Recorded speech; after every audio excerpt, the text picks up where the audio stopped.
Dave Campbell's Texas football back here with another instant reaction, this time after a game that I think everyone in the state of Texas was looking forward to, the 6A Division I rematch between the Duncanville Panthers and the North Shore Mustangs. North Shore taking their second straight state championship. Step, just overall thoughts. Not as close as it was last year, but still a good game. Didn't come down to a Hail Mary, but it really felt like a heavyweight title fight. Exactly. Just these two giants of football programs just throwing haymakers at each other. It was physical, big boy football for most of the game, and it still was a great game. A lot of the key players are missing, and we'll talk about that in a minute. But it definitely was entertaining. It was great football, and hats off to the North Shore Mustangs, and hats off to Duncanville. It was a treat to watch, and you got to feel for Reggie Samples and Duncanville. Back-to-back years, getting so close and coming up short, but that East Side grit that Coach John Kay talks about with North Shore comes through once again, and they have now. I mean, John Kay's only been there for I think 5 or 6 years, and he's got 3 state titles now. That's not a bad record. And then, so obviously a key factor last year, another key factor this year, Davis. I mean, just an offensive MVP, an unbelievable performer, and only a junior. Yeah, the Virginia Tech commit has matured a lot this year. Last year, I think he had to rely a lot more on the weapons around him. Shadrack Banks, Zach Evans, some of the other playmakers they had at the other spots. They had D1 players all over the place this year, and in this game, it really fell on Davis's shoulders, and you could see the maturity coming out of him. He's a much more decisive runner now, and when he needed to make throws, he made throws. I think a throw that'll go underrated was the throw down here at the end of the first half where he threw a pass to Charles King, threw a dart right there to the 1 yard line and set him up for that touchdown to go up 17-14.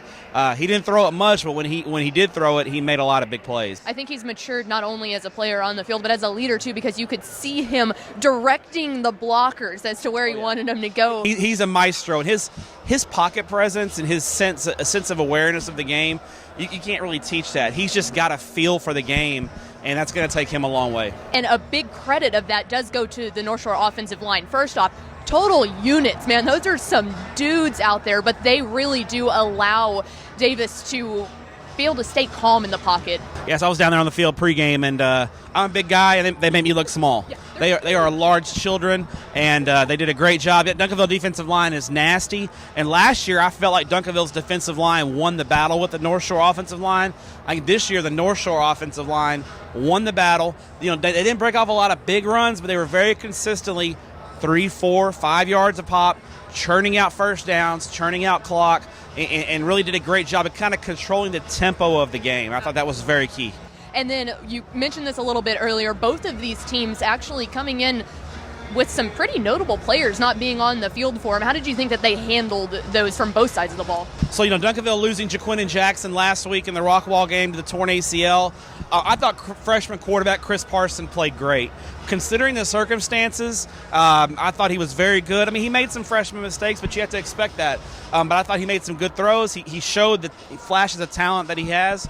And I'll tell you what, Duncanville's going to have a great quarterback for the next 3 years because he's oozing with talent. And I thought the Duncanville coaches did a good job tailoring the game plan to not put too much on his shoulders. But you could see late in the game, the North Shore defensive line started to get to him a little bit, and he looked a little bit more like a freshman towards the end of the ball game. North Shore, they haven't had Shadrack Banks for a while now, so they had to really remake their offense because Banks is their one big physical outside receiver, and they had to go with a lot of more slot receivers all across the board and keep the passing game short.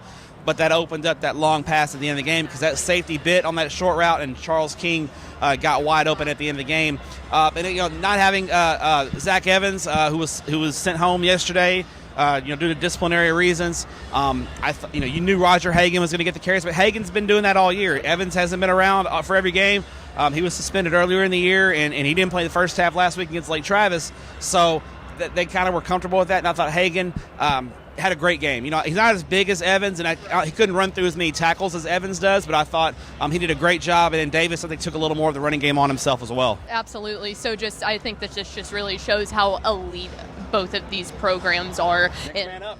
Yeah, absolutely. And congratulations again to the North Shore Mustangs as they grab their second straight title. And we've got one game left in 2019. It's very sad. One game left in the high school football season, so we're gonna enjoy it for these next 48 minutes, and then we're all gonna cry in the press box. Exactly. Honestly, we probably will, actually. So, again, up next, we've got 6A Division II as Denton Geyer takes on Austin Westlake. Should be a fun one. Make sure to check out everything that you need to know on TexasFootball.com.